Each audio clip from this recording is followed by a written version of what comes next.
All right, let's get started. What is going on, everybody? This is Chris from the Remote Work series by AppSumo. Super excited to have you guys here. Wow, this is cool. We've been working on this tirelessly, putting in 16-hour days for the past week, trying to get all of these speakers together to help everybody out who may be working remotely a lot more than they ever have before, or potentially for the first time, which is a wild thing. And things have changed a lot in the past week or two for a lot of people. And so before we dive in, I do just want to let us know and let us hear from you in the comments. How has your business changed in the past couple of weeks? How has your life changed in the past couple of weeks?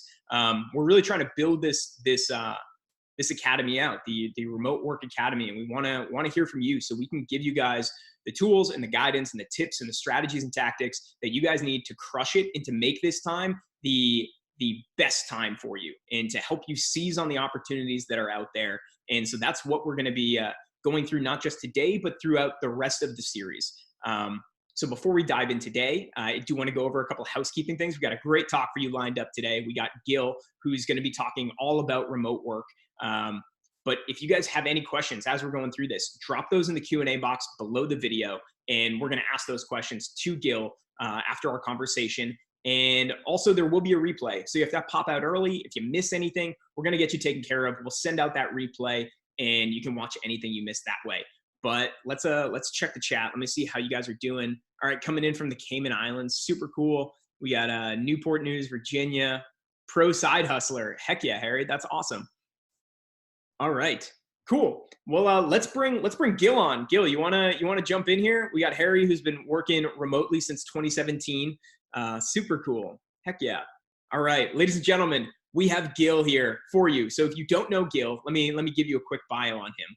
For his first few years of Gil's career, he freelanced for NGOs, producing projects around the world in the urban jungles of India, the Ebola clinics in Liberia, the beaches of Costa Rica, and the deserts of the Middle East.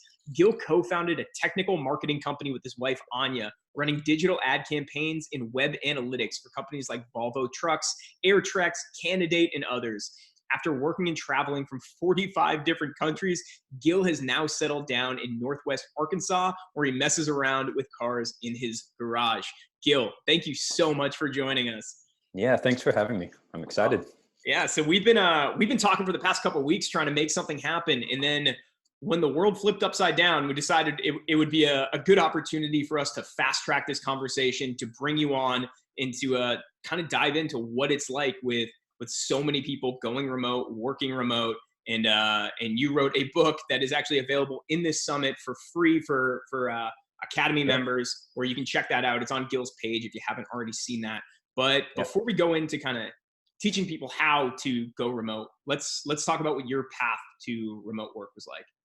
Yeah, actually, I only worked from an office for a year after I graduated college. And so since then, it's been, a decade, and I have not had an office. And I'm glad that's happened that way. It's been really fun. It gives you so much flexibility. Yeah. But the roles I've had in that have been from all the way, I quit my job, a year into my career, which is probably not the smartest time to do that. But then I freelanced for 5 years, and then I went and got a job, which is probably a smart thing to do at the time. And for about 3 years, I did that, and I was an employee at a fully remote company, which had about 40, 50 employees across the world. Oh, wow. And for the past, I guess, as of yesterday or the day before yesterday, it was our 3rd anniversary as a company. So we co-founded this technical marketing company. And we're still tiny. We're very small. We have 3 full-time colleagues. So, but we plan on growing. Even the last few weeks, a very weird world situation. Yeah, absolutely. One of the things, and Gil and I were talking yesterday, just discussing this call. One of the points that you made that I thought was really interesting is that, like, if you're working from a computer, that's a job that you can do remotely. You're already basically doing it remotely, and now you're just taking that to your home or to a different location. Right. Could you expand a bit more on that? Yeah, well, I think my first job, I commuted almost an hour in the morning and then an hour back home at night. So that was 2 hours of my day entirely wasted. And I literally did nothing else at the office that I couldn't have done at my kitchen table. Mhm. Um, so I think, basically any knowledge worker, anyone, and that is a super broad definition, literally anyone who just types or talks on the phone, or, you can do it on your laptop at home just as much as, a desktop at the office. Yeah. So there's literally, as long as you have internet, there's nothing separating you from doing that, Mhm. except maybe upper management, but we don't have to get into that. Yeah. So what do you think are, I guess, because a lot of people are worried right now, and again, maybe looking for, feeling like their jobs might be less secure than they felt a month ago. So moving past some of that fear and that worry and that concern, what are some of the opportunities that remote work offers that isn't offered by kind of a standard 9 to 5 at an office, or being and maybe it is you're still full time with a company, but you're doing it remote, or you're kind of Right. building up either an agency like you've done, or hmm doing freelancing work, consulting work, or starting your own thing. What are some of those opportunities that exist out there? The opportunity for me was kind of a freedom and independence. Mhm. Um, and really, there's so many opportunities, and the ones that take priority, that depends on the person and their personality. Everyone's going to value different things more. For me, it was just freedom. I didn't want a boss, Yeah. so that was my driving force. Also, I wanted to travel. I love traveling. Mhm. And you can do that. Like I did it, while having a full-time job, but I couldn't live somewhere else. I Yeah. wanted to live in Europe. I wanted to, just travel around. And it, as long as you do have to adjust your schedule to fit wherever you're working, but you can still do it. Yeah. For a lot of people, it's also, they view it as a form of income arbitrage, which Mm. means you can make an American salary and you can live in Southern Italy. Mhm. You can make, Maybe not right now, maybe not right now. It might not be the best time right now. but now can be a chance where I think, this is my prediction. I think the world's going to recover. I think we're going Mhm. to do it quicker than people think. I think so Um, too. and Yeah. I think now can be a great opportunity for people to lay that groundwork where you can build up the skills, you can build up the habits, the routines, the Mhm. productivity systems, so that now you are like a fully equipped remote worker.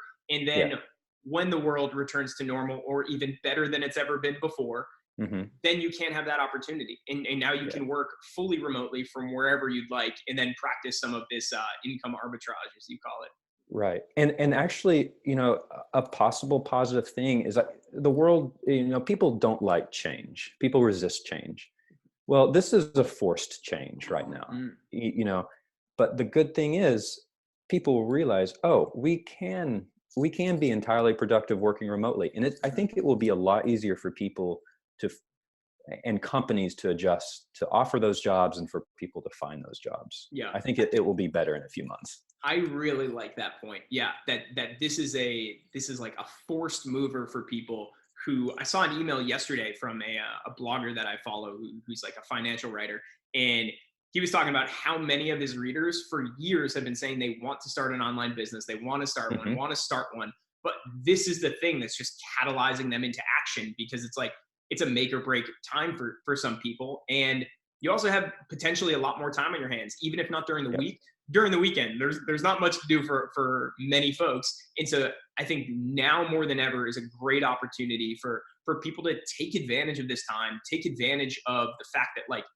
the world is in flux, there's things to do. Even within this remote work academy, we've noticed that, like, now is a great time to reach out to people, to connect with people that might hmm not have made sense to talk to a month ago. We're bringing on people from all different walks of life. We're bringing on financial advisors, we're bringing on some like health and fitness people, things that have been totally outside of the scope of what AppSumo has done historically. hmm But things are changing, and the rules to the game are changing. And if you can use this opportunity to, like I said, see past that fear and that uncertainty, there is so much opportunity right now for you to be a leader and for you to establish yourself and to take advantage of this stuff.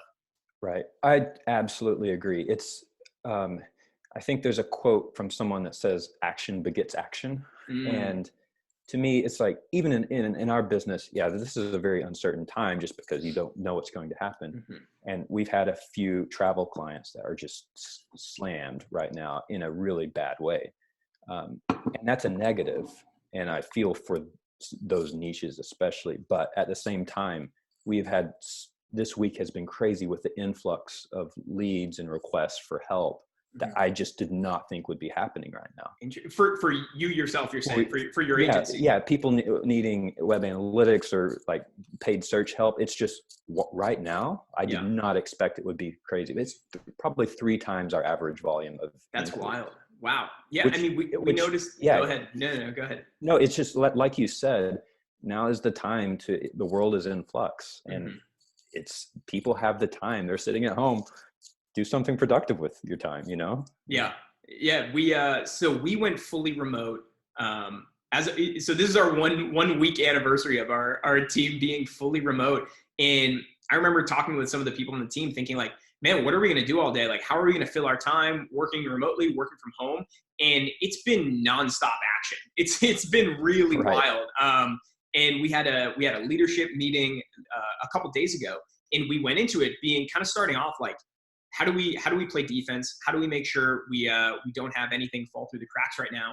That's where the meeting started. And the meeting ended after an hour of us all being so excited and seeing so much opportunity, and us all having so many ideas where we can double down, how we can help people, how we can do all of these new projects. And we've been working 16-hour days, and it's been really exciting and really fun. And that's not to say anything about what's going on and people who are suffering. And obviously our hearts go out to everybody. But I think it's really important to think about what you can control and what you can't. And I think we'll dive into some of these tactics for how you could do it in a minute. But I think that's a really important kind of mindset shift for people, where it's like, this is a scary time, but if you can see past that, there is so much opportunity on the horizon, and you can use this time to establish yourself where that's going to pay dividends for the next 5-10 years out. Absolutely. Yeah. All right. So let's dive into it. What makes somebody a good fit for remote work? I know you mentioned some different personality traits in terms of what you would be doing, but who are the people best suited for this, or what type of characteristics or skills would you want to develop if you're thinking about doing this for the first time? Yeah. And I think a key thing there is that there's no one personality that only works and everybody else can't work remotely. I think a lot of different sorts of people, whether you're an introvert or an extrovert or a nerd, or, like it doesn't really matter. Everyone can find their niche. One of the most important things, I think, is soft skills for working remotely. Hard skills can be learned.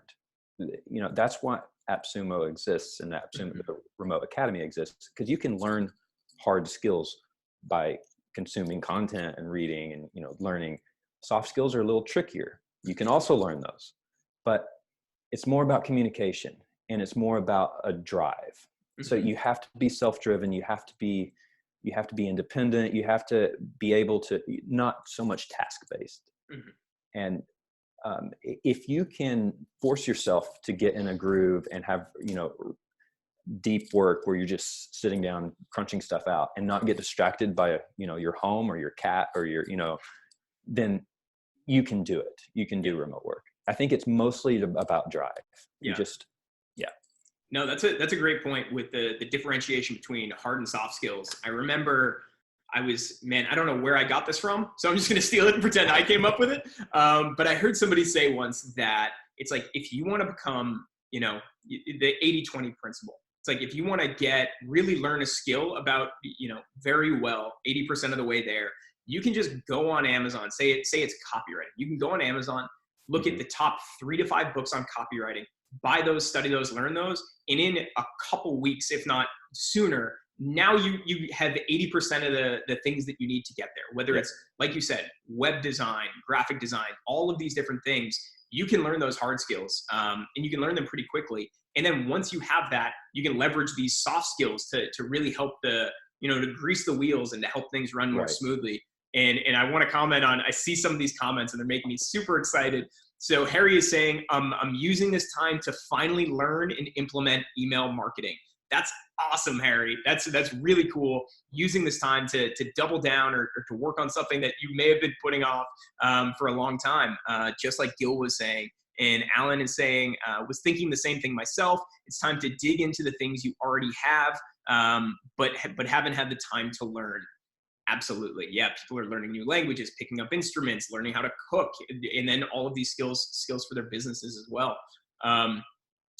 So Gil, what are some of those soft skills that you're talking about? Let's go deeper on that. I think I have two main ones that I both look for when, we're looking for people we work with, and that I try to, implement in my own work, which would be writing. Writing a succinct email is valuable. It sounds old school. It sounds like kind of a duh thing, but no, just writing a good email is such an invaluable skill. And that basically the soft skill behind that is just being able to express yourself in the written word. That can apply on social media, that can apply on chatting, that can apply with just working with your team. So knowing how to communicate in the written word is really important. The other thing would be just pure communication, just knowing the appropriate avenues to communicate with your team members on, whether that's chat or phone or email or, various platforms. And being that communicative, kind of just not instantly responding. It's not a speed thing. It's not, and it's not a over flooding volume thing, but knowing, okay, I have a team member who's willing to help me. What specific items do they need to know from me to make their job easier? So basically being able to parse a situation and know okay, I'm not going to flood this person with 10 emails, that they have to dig through. I'm also not going to give them a one-line chat. Someone just knowing, being able to read a situation and knowing what specifically people need to know. That can really cut out a lot of the overhead that remote work brings, which is just, an inbox full of emails. Yeah. So I want to go into that because I think you call it, what is it? Communication arbitrage? Triage. I'm going back earlier. But before we do, you mentioned writing as one of those soft skills. What are some of the mistakes you think people make when they're writing? And then what are a couple of things people can do to immediately improve their email, for instance? One thing is just to write as you speak. And it can be difficult for some people to do that just because they haven't before. The other thing would be knowing what sort of speech to use in each platform. You can't write an email in Slack. You shouldn't have a wall of text in Slack. You also shouldn't have a one-line email in most cases. So basically trying to fit, realizing that not everybody else communicates the same way as you. So everyone has to sort of accept a universal standard and adjust to the middle, if that makes sense. You got to compromise. And emails, I think, should be very descriptive. They should be succinct. They shouldn't be rambling walls of text. Imagine that you have an elevator pitch to give someone. You have 30 seconds to tell someone the situation, a rundown of a situation. Speak that out loud. Spend 30 seconds just saying everything that needs to be done, and then translate that into an email. So someone can read your words in 30 seconds and know exactly what they need to do, without withholding information. It can be tricky, but you just got to do it, and you will be so much easier to work with. People will love to work with you. Write a good email. That's awesome. Yeah, no, I think it is hugely underrated and is one of the most powerful things you can do is become a good writer, a clear communicator, being concise, being persuasive. If you can do that, that's going to serve you regardless of what you're doing, whether you're a graphic designer or you're any other one of those hard skills that we talked about. And one of the getting to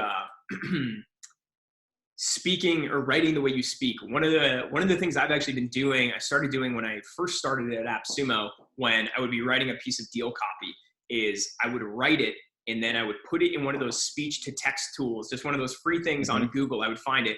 I would paste the copy in there, and then I would just have some robot read it to me, and I would close my eyes and I would listen to it. And I'm like, does this sound normal?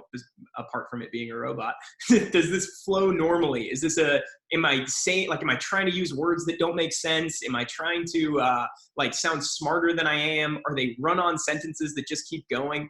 That was a really valuable tool that I've done. And the second one that I really liked is whenever you're writing a piece of copy for a wide audience, write it for one person. So what we would be doing is, if it's, and I know this is a bit different than email, it's more just like, sales copy. But what we found is that if you like put somebody's name, and this is what the CEO Eamon taught me early on, was I would sit down and I would write like, Dear Charlie or Dear John, a friend that I had in mind, a specific person, and I would write this deal telling them why they needed it.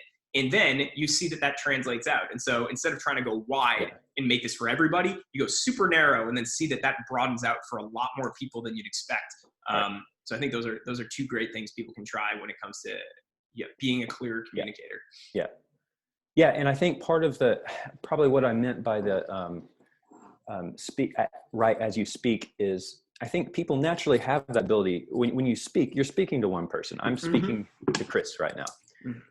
Hopefully that's applicable to everyone that's listening, but it's a little more real because right now I'm speaking to Chris, and rather than trying to think of everybody, I'm speaking to Chris, and hopefully other people, see that's a real conversation and know what we're talking about. You can translate that into email, I think, by speaking to a person. Just like you said. That's right. Yeah. And I think also, keeping things clear is like having one specific thing you need out of each thing that you ask. So if you're sending an email, like what is the one thing you're trying to get out? And I'll typically just like summarize that at the end, like having the last line of the email be a very clear ask. Like that's the thing I'm trying to get out of this. I'm not putting questions throughout, like question and then explanation of different things and questions. Because I think that's one of the things that makes people just like be like, okay, I'm gonna get to this later. Like keep them small, get one thing out of each email. Yeah, that's a good idea. So what is your method for learning some of these, whether they're hard or soft skills? Do you like, I know I was talking about maybe books on Amazon. Do you have places that you go or blogs that you follow that help develop this type of stuff? Yeah, I think different people learn differently. Some learn by reading, some learn visually, some learn by listening, others learn by doing. I'm one of the doing people. So I do read a lot.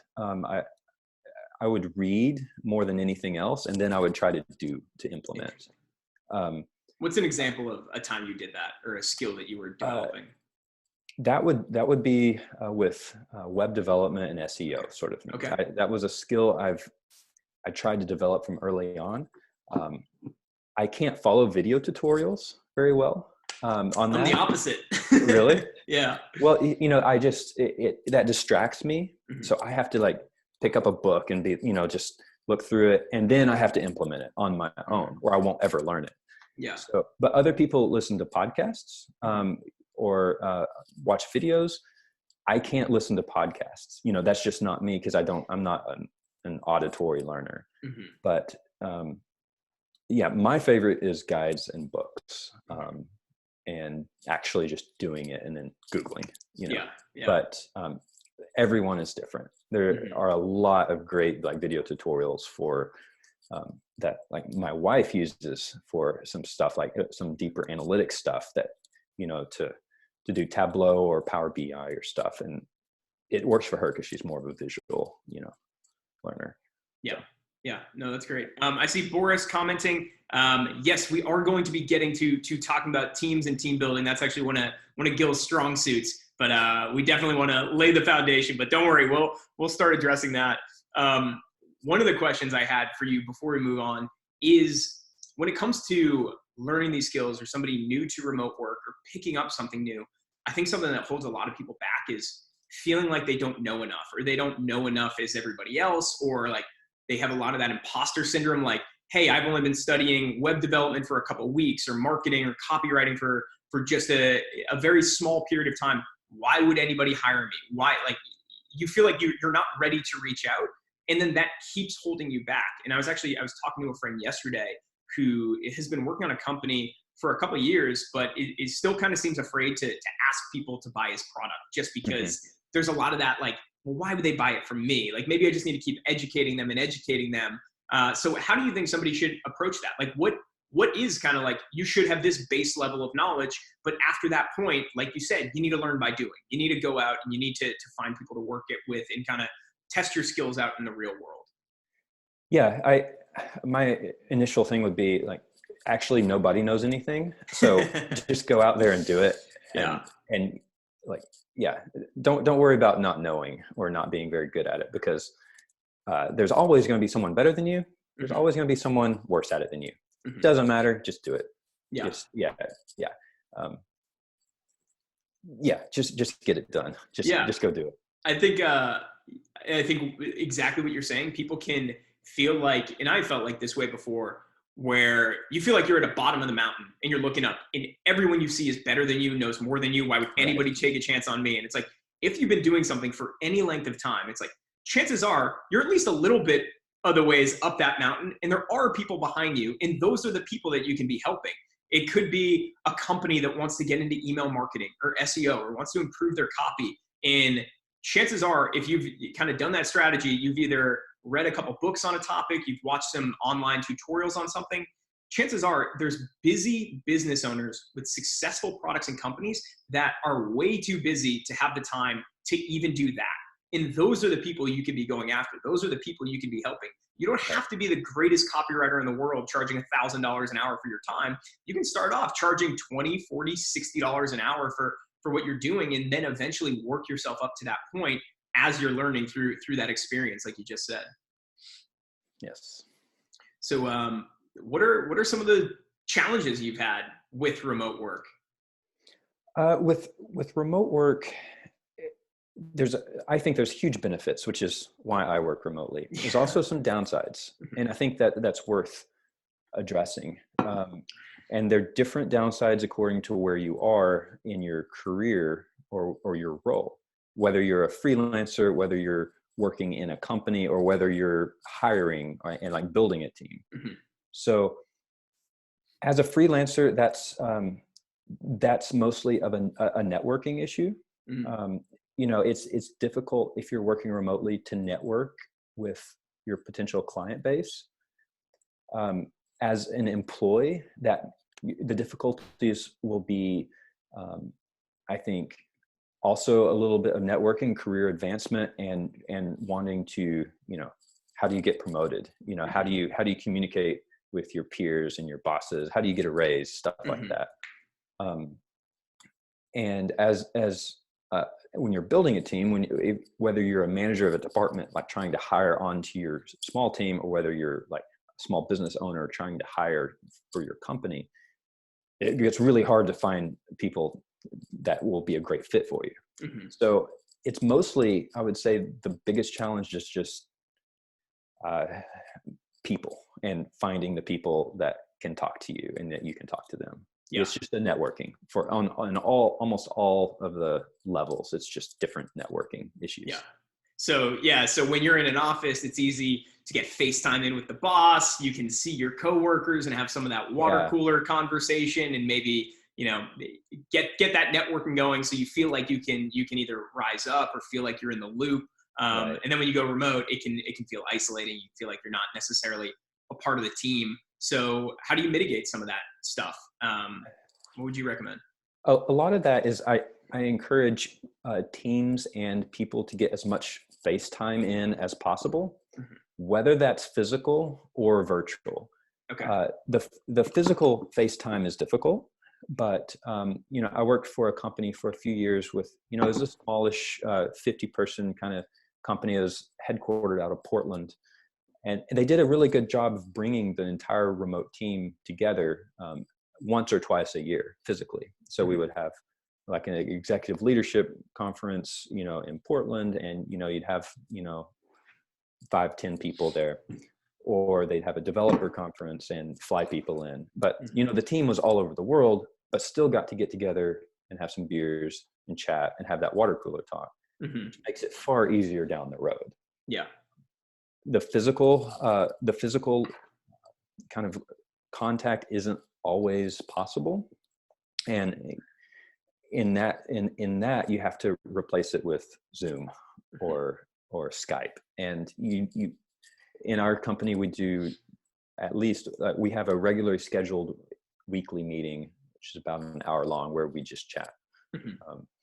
And I think that goes a long way in team morale and just kind of, this kind of that water cooler, just what's going on, in a work perspective, in a personal perspective, how's everybody doing?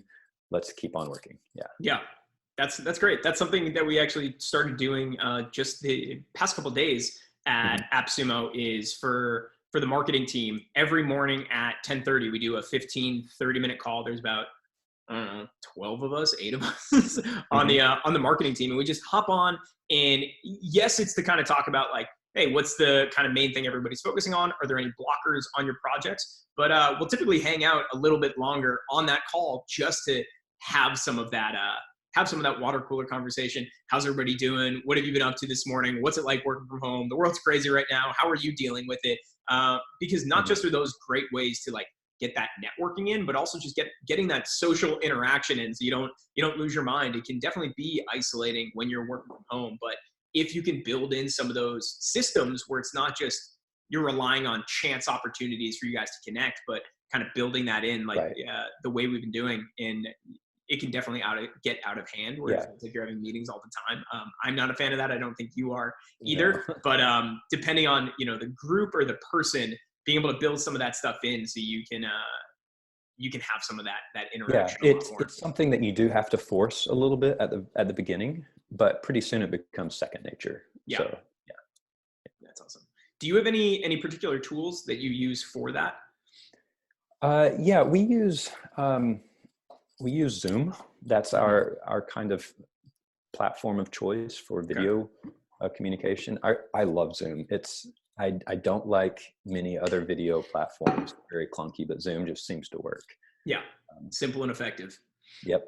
Yeah. I see one question from Ron. That's a great question.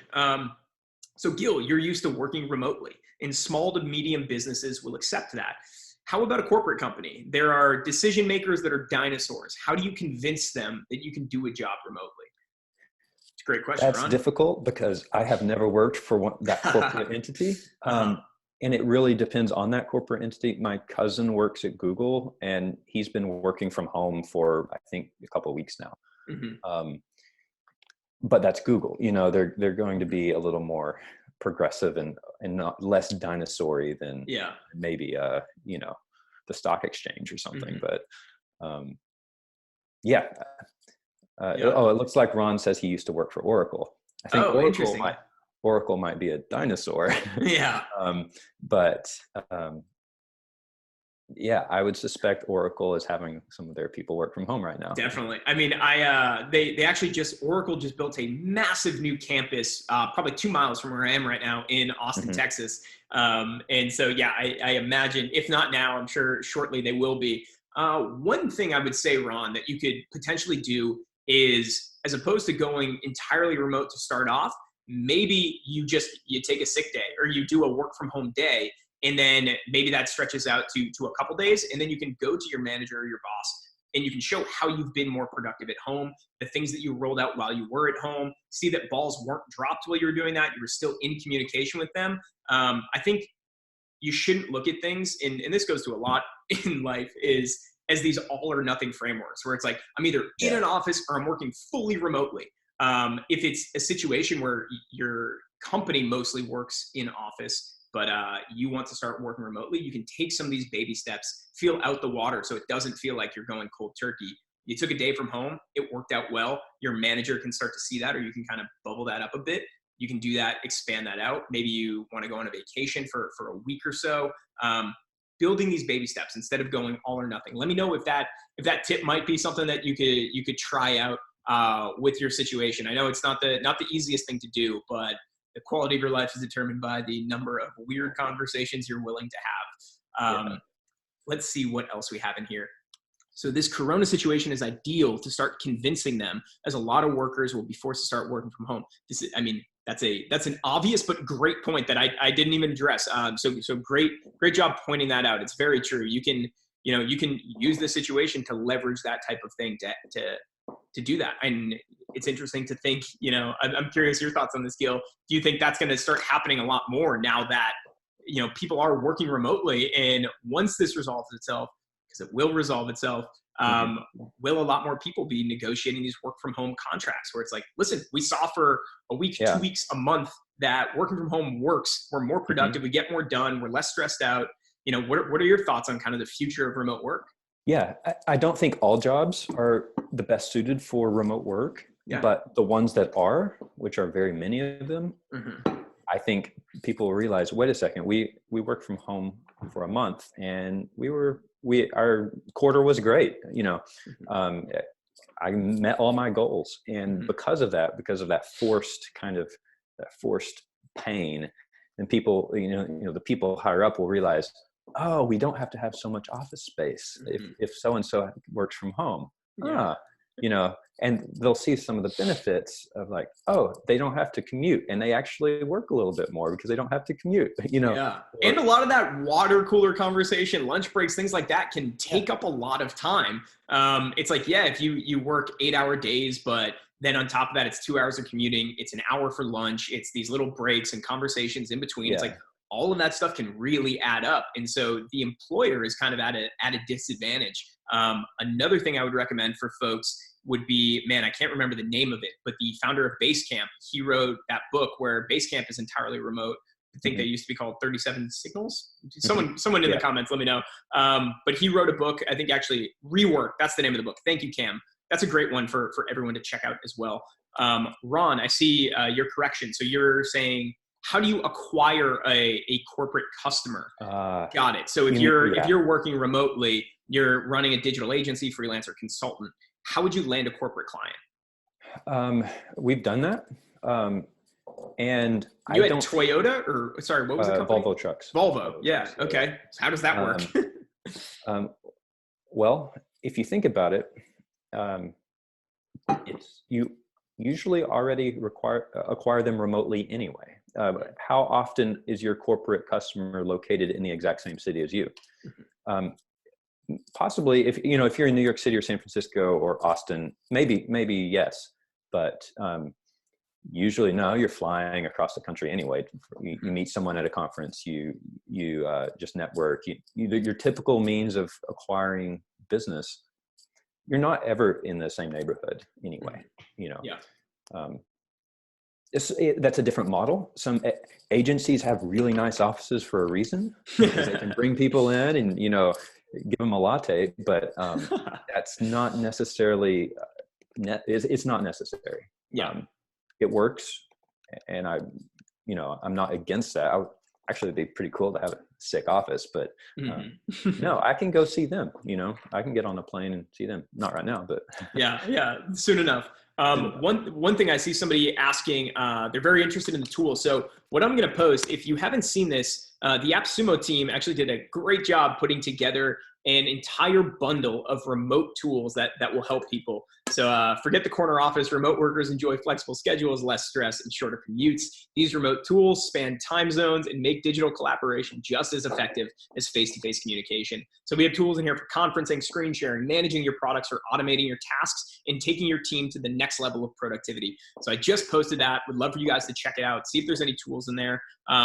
If you are new to AppSumo, the way we work is we basically negotiate incredible deals, typically 90 to 95% off software tools that help digital agencies, freelancers, and entrepreneurs, and now remote workers around the world. So check it out.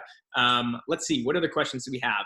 And if you have questions, again, anybody on here, drop those either in the chat or the Q&A box below the video.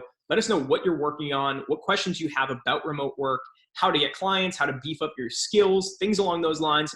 Happy to give you guys as much advice and guidance as we can. Let's see. You can target corporate clients using ABM if you have the budget for it. Maybe Gil or Chris can explain if it fits this type of webinar.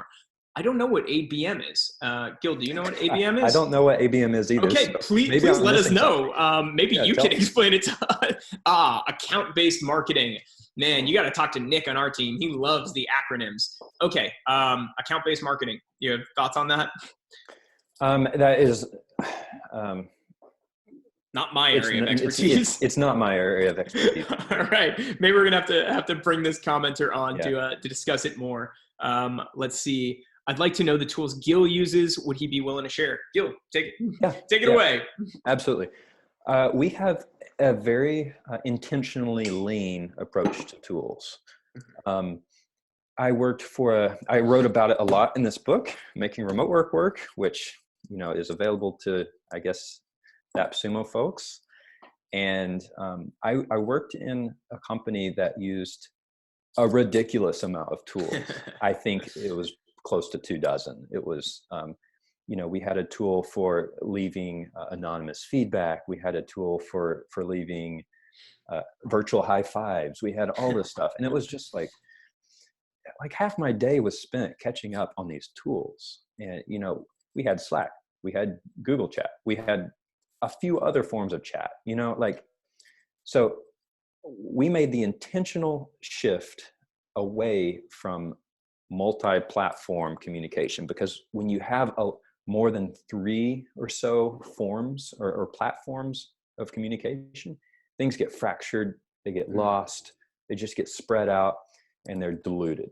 Mm-hmm. So we use Google Sheets. We have so many spreadsheets, and I used to hate spreadsheets. Now I love spreadsheets. We use Google Calendar, which is more of a daily thing in a long-term calendar. We use Google Keep, which is a kind of a form of Evernote. Mm-hmm. We're basically in the Google suite. That's it. They make good tools. That's why they're worth billions of dollars. It's hard for us to avoid it. It's just so they sync. They're there. We all have access all the time. Yeah. Mm-hmm. So we use Google Keep for notes, kind of like checklists and notes and some daily stuff. Mm-hmm. And email. Yeah. And for video, we don't use Google Hangouts because it doesn't work very well. Mm-hmm. I don't know why. Yeah, but Google Hangouts is trash. It really is. It's just so buggy. Mm-hmm. It only works on Chrome and sometimes. So we use Zoom. We only use Zoom for video chat, which I love Zoom. It's simple and it works. We're on it right now. Awesome. Boris, I'm talking to you. Let us know what specific questions you have about managing teams. Post those so we can get you the answers that you want. But I see a question from James, which is a great one. So how do you ensure you don't lose productivity with a remote staff working from home? What tools and systems do you have in place to optimize this? So I think that's a really fair thing, especially if you are a manager or a boss or a company owner. How do you do this? And I have my thoughts on this, but I would love to hear from you what you think. Yeah, there is a chapter or two. Get it? Ooh, hold up the book. Let people see the book. Awesome. Here's the book. Nice. So I go into that in depth because I think that's a mindset shift that has to happen. And I think we've all experienced the 9 to 5 where you're expected to be, your ass needs to be warming a chair. And that counts as productivity, which is not true. It's just not true. If I am working in like a really focused, deep work, I can get more done in 2 hours than sitting for 12 hours, goofing off at the office. Mm-hmm. So I've seen a lot of companies try to optimize productivity, which is good and essential, but they do it by measuring like activity, kind of like, how many reports can you generate? How many emails have you sent? How many chat messages? Was this person super visible? That's irrelevant. What you're looking for is results. You want to see, like, did someone do a good project? Or does it matter if they spent 30 minutes on it or 30 days on it? Like, are your results good? Are you contributing to the team? Does your team like you? Yeah. No, I completely agree. I think it is such a outdated model of butts and seats. Yeah.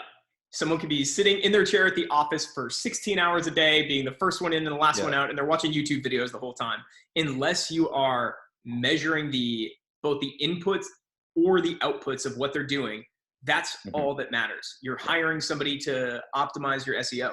Is your SEO getting optimized? Did you hire an email marketer? What emails are they sending out? How well are those emails performing? At AppSumo, we have a very relaxed policy already in terms of this butts and seats type thing. Most people work from home on Wednesdays anyway, but it's unlimited vacation days because all we work on. Yeah, we have the same. Yeah, exactly. So it's just like you have results. You have weekly and monthly, quarterly, and yearly goals.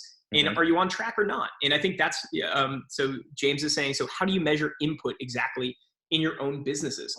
So in terms of AppSumo, it's broken down both we have a company goal, which everybody in the company knows, which I think is super important. So there's one number that we're all tracking, and you ask anybody in the company, you point at them and say, what's the goal for the year? Everybody knows it. And I think that is one of the most valuable things that we have at AppSumo. Then within that, it's broken down by department and then individual. So in the marketing department, we have all of our marketing KPIs. We use the pirate metrics, the activation, acquisition, revenue, referral, and man, I'm missing one of them. Someone correct me. I hate getting put on the spot and not knowing the answer. But yeah, and so those are some of the ones that we use. Gil, what kind of metrics are you guys tracking, if that's how you're tracking folks? Yeah, what we do is we have accounts. We're a very low volume business. We have a very few large accounts.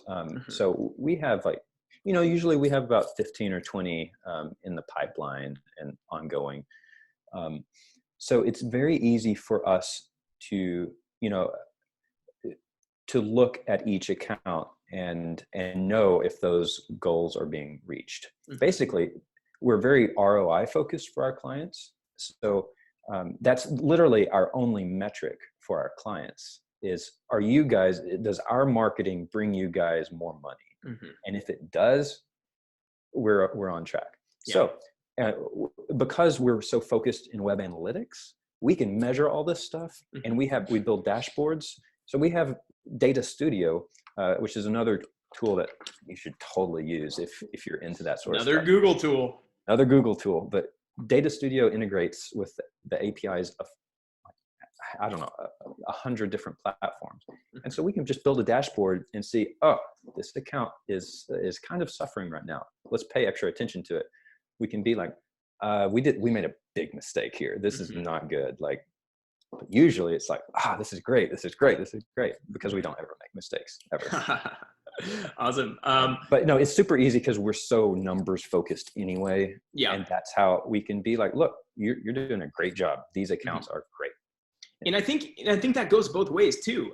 So having numbers not just helps the boss, but it helps the employee or the remote worker, because you know exactly what's expected of you. If you're hired on for a role as, it's like, say, a marketer, and you're like, okay, I'm coming in as a marketing person. How do you know if you're doing a good job? How do you know if you're on track to get promoted or if you're exceeding goals? You need to have those metrics, whether that's, new leads, whether that's sales, whatever that is, and make sure nobody moves the goalposts. That's a bad thing that companies tend to do, is like, well, that's not a lead anymore. That doesn't count. Make it, plant the goalposts and see where your numbers go. Yeah. What gets measured gets managed. So even if you're not sure where to start with something. Pick a number that you think is remotely close, no pun intended, to what you're doing, and talk to either your manager or your employee, depending on how this relationship is, or your client. Get on the same page with that, and then move forward. Victoria, I saw you said Gmail, though, is horrible for trying to locate things. Has to be way easier. So I am posting right now. I actually did a webinar about 6-9 months ago with Kelly Stalker, who is a productivity and Gmail god. And this is a blog post that we wrote up on how to optimize your Gmail inbox. And it's incredible. If you want to actually see I will share my inbox, because you've probably never seen an inbox like this before. And it's awesome. Don't read my emails, and I have way too many in here right now because of all of this summit stuff we're doing. but I will give you a sneak preview. So this is what my inbox looks like. So you can see there's multiple inboxes in here. So you have your main inbox, you have your follow-ups that you need to do, you have the awaiting reply, the to read, the delegate that I don't have much of, and the legacy. And so this way allows you to really get a good organization system going on. If you guys want to learn more about this, I'm actually trying to get Kelly on for a webinar. We're emailing back and forth right now. You might have seen an email from her in there. So if you would like to go into that more of that with Kelly, let me know in the comments, and I will use that to convince her to come on. So that's great. Let's see.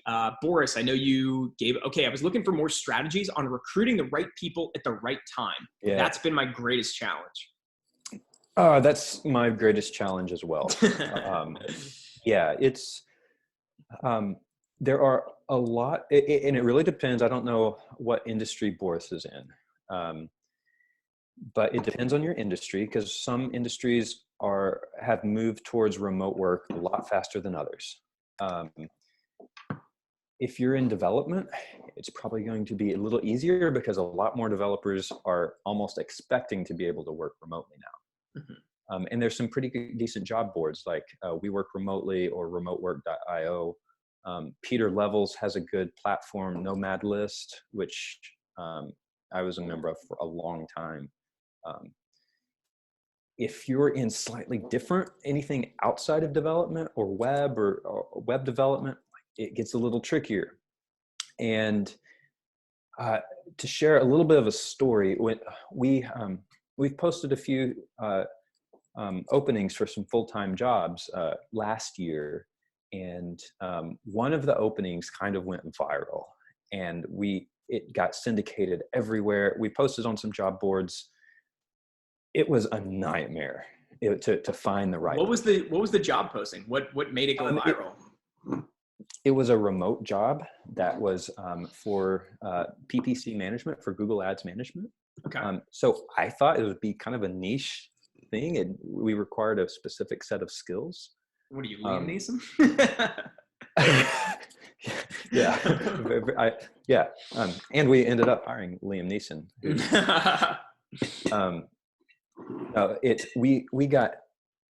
I am still getting resumes for this job that I posted, I think, a year and a half ago or something.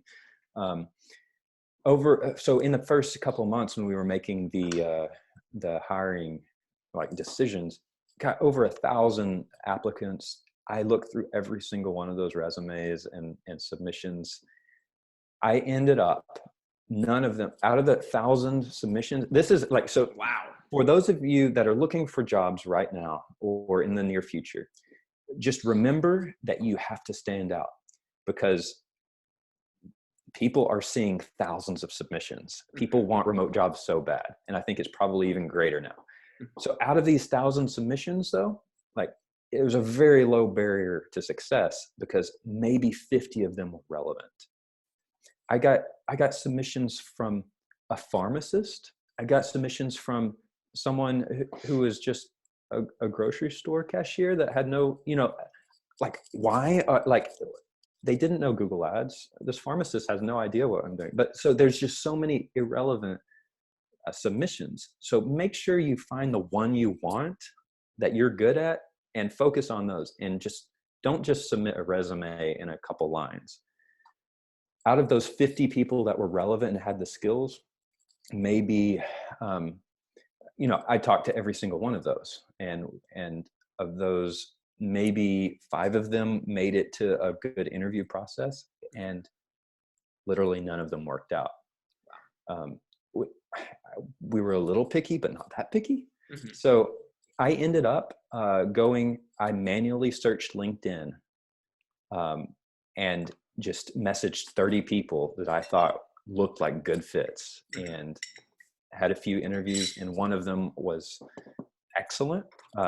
Convinced her to leave her current agency. She was an ex-Googler. She was excellent, and it worked out, and she has been fantastic. She's been here with us for over a year. So so what makes someone stand out on LinkedIn?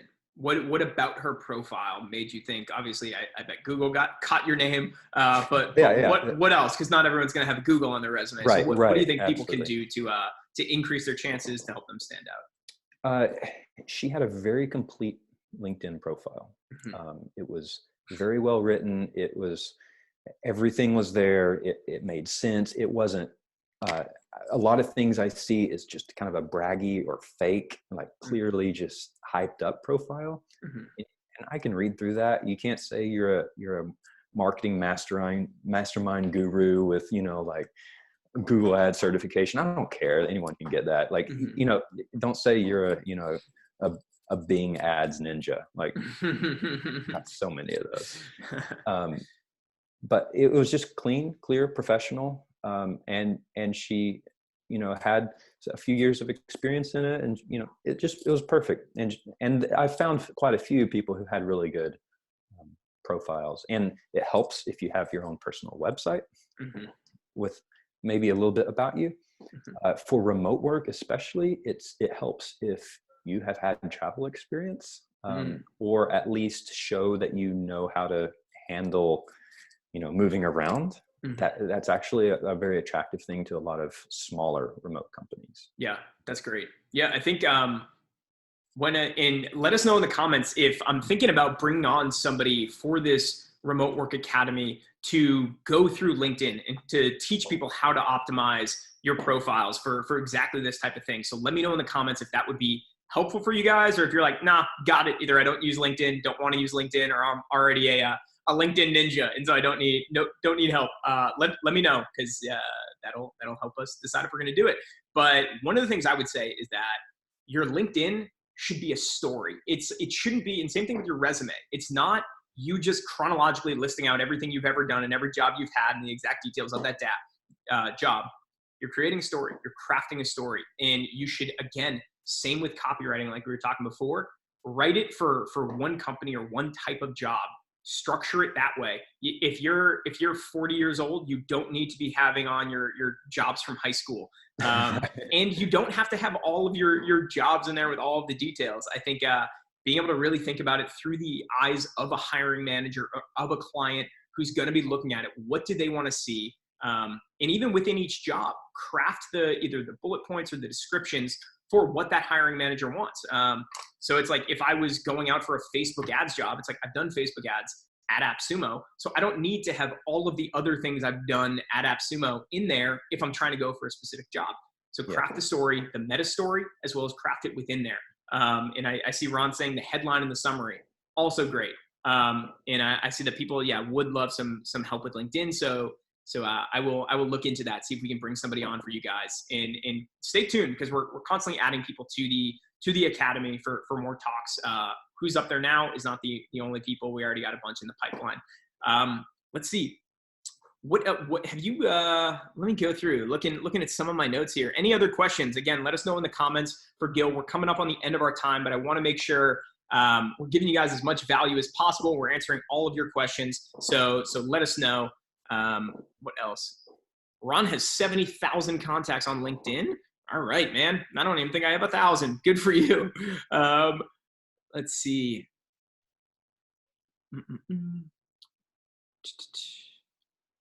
Any other questions y'all got? Okay, here we go. Victoria.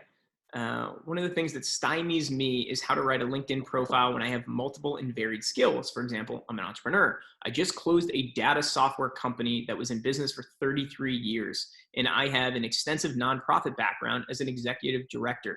Should we have multiple LinkedIn accounts? That's an interesting question. I didn't even know you could. Gil, what are your thoughts on that? No, it sounds like she has a lot of experience. I'd put them all in one, in one profile. Those things can work together. Mm-hmm. They're not mutually exclusive. Yeah. The things you don't want is like, I was a barista in college. That's not on my LinkedIn. It's not relevant to anything I want now. But yeah. And I think that can also make you a lot more dynamic too. I mean, again, depending on the type of client or the person that you're going after. I think Scott Adams, the creator of Dilbert, his whole thing is like stacking. So if you have like two average skills that are rarely paired together, that kind of creates your super skill. So that's another way to look at it. So let me see again. You're an entrepreneur, data software company. and nonprofit executive director. I mean, those are three pretty powerful skills. So yeah, why not? So is it not like the old saying of having multiple resumes? That's interesting. I mean, I think if you're going after a specific job, you can have all of those things in there. But again, thinking about the Yeah. story through the client or the company's perspective. So you can have all of those things in, but like we were saying, structuring them so it crafts the story you're trying to tell. But Yeah. what are your thoughts? Somewhere there is a nonprofit who is getting into data science and analyzing some big data sets or something, and they Yeah. need that. So Yeah. somewhere there is that. And I think most nonprofits could use something like that because Yeah, they just don't know it. one of the problems with nonprofits for sure. And I think maybe another thing that is kind of the question behind the question here, the assumption that's built into this, Victoria, is that should you have multiple resumes? Well, yes, if you're reaching out to a bunch of different people. But again, the idea that you want to be mass blasting your resume out or mass blasting your LinkedIn out trying to get these things, it is going to serve you a million times better having this specific company in mind that you know deeply, you know exactly what you want to do for them. Anytime I've gotten a remote job or a remote client, the way I've done that is by knowing that client, being a fan of theirs, being a fan of their company, or if they're an author, like them as an author, knowing their work. Same thing when I'm reaching out to people to join this summit. I'm not sending out 1,000 emails to just people that would be interested. It's like I'm reaching out directly to individual people saying like, I Right. love your podcast. I love your book. I love your website. I've been following you. This made a big impact on my life. I want to do this specific thing for you or for your company or for your book or whatever it is, because that's going to, like Gil's saying, you got to rise above the noise. And something like that cuts through so much better than a generic cover letter or a generic LinkedIn profile or something like that. But Gil, Yeah. do you have any thoughts to add to No, that? absolutely. If someone wants to work at AppSumo and they're an email marketer or something, then they need to craft something specifically tailored to AppSumo's brand and attitude and everything, and know everything about it. If someone wants to work at DiscoSoft and do Google ads or SEO or in analytics or something, then they need to send me or Anya something very specific saying, hey, I also like to travel. I've traveled to Cambodia. I've traveled to Australia, blah, blah, blah, blah, and, oh, by the way, I know analytics. I've been doing this for 2 years. Love your company, blah, blah, blah. Read your book. That is the sort of thing. I still get those, and I respond to every single one of those. Even if we're not hiring, I will respond immediately to someone who sends a real email to me. Mm-hmm. Absolutely. Yeah. And I mean, I love this story because it's kind of a full circle story for me. But my first remote job that I ever got, I used to work in finance when I was 22, and I hated it and wanted to get out as badly as possible. After my first day, I show up, and it was at BlackRock, which is I think it's the largest asset management firm in the world. But I was very, very low on the totem pole there. But after my first week, I realized that you're just expected to sit at your desk all day long, taking calls from shareholders. And I couldn't believe that people actually did that when I was in the reality of it. So I immediately started crafting my escape plan. I had to take a 45-minute train to and from work. So I would bring like 3 different books on marketing, advertising, entrepreneurship with me.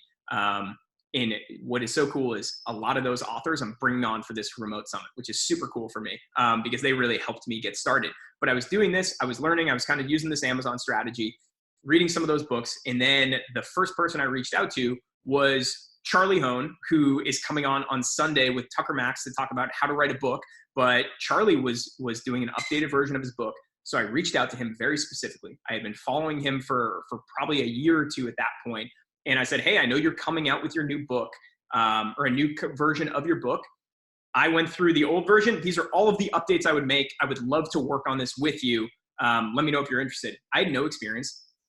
Hadn't done any real marketing things, but it was because I was so specific and interested and knew his work that, not to toot my own horn, but I think that's what really sold him on it.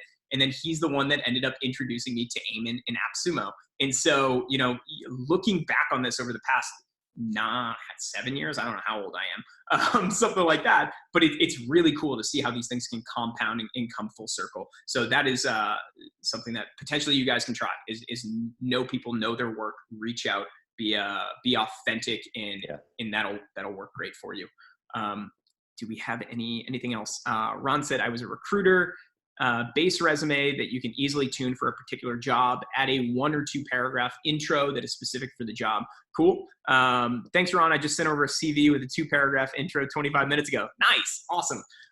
Super cool. Well, I think this is the end of our time here. Gil, I appreciate you. This is longer than we thought it would go. I appreciate you hanging out. Do you have any final thoughts or anything that you want to share with people? Point them in any direction. Where can they learn more about you and your work? If you guys want to learn about what I do in my boring day-to-day life, that would just go to our website. It's discosloth.com. Disco Sloth. Let me post a link. So discosloth.com. It's a very professional name that's designed to evoke like respect, you know.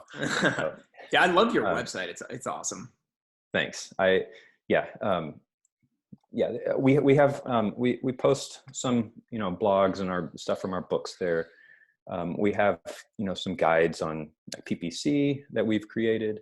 I like to say I have a very boring job, but it's like super exciting because we've made it super exciting. Mm-hmm. You know, we poke around in analytics all day. You know, we poke around optimizing sites and stuff. It's not sexy, you know, but you can, because it's remote, because we've, you know, been able to land some pretty good clients, and we have a brand and we have stories, we interact. It's pretty fun. It's like, I have a lot of fun with it. So, I think no matter what your niche is, probably most people here are towards the tech world or marketing or, you know, a little, you know, web 2.0 ish. You can work remotely. You absolutely can. Like I'm actually surprised you're not. So you can do it if you want to. Not everybody wants to, and that's cool. Like, but if you want to, you can. Awesome. Well, Gil, let me ask you one final question. What is the one thing you would recommend to somebody that they can do today that will help them get started in remote work if they're not already doing it? I would say build yourself a website, a personal website if you don't have one. Make sure you're visible online, and find a company you want to work for and pursue it.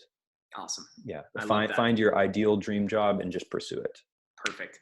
Well, Gil, thank you so much. Everybody here, let's give Gil a huge round of applause. Not only did he come on, hang out with us for over an hour, he's the first guy to hop on here and do this with us, kicking off a very cool remote work academy that we got going for you guys. So thank you so much, Gil. Thank you so much, everyone on here. Thanks for showing up. We got another one tomorrow. Let me tease that for you, what we have coming up. So tomorrow we are talking with Tracy from Wishlist Member about what it was like to launch on AppSumo. And if you're a software company that could potentially partner with AppSumo, or you just want a behind the scenes look at what it looks like to launch on AppSumo, that one's going to be great. On the following day, on Wednesday, 11 Central Time, we're going to be talking to John Peterson, the founder of The Nudge. If you don't know The Nudge, it's a super cool, it's basically a planner friend in your pocket, and they text you updates for your city for what you should be doing on the weekends with your friends. And they've been doing a lot of really good crisis management and communicating with their customers. So we're going to talk about that.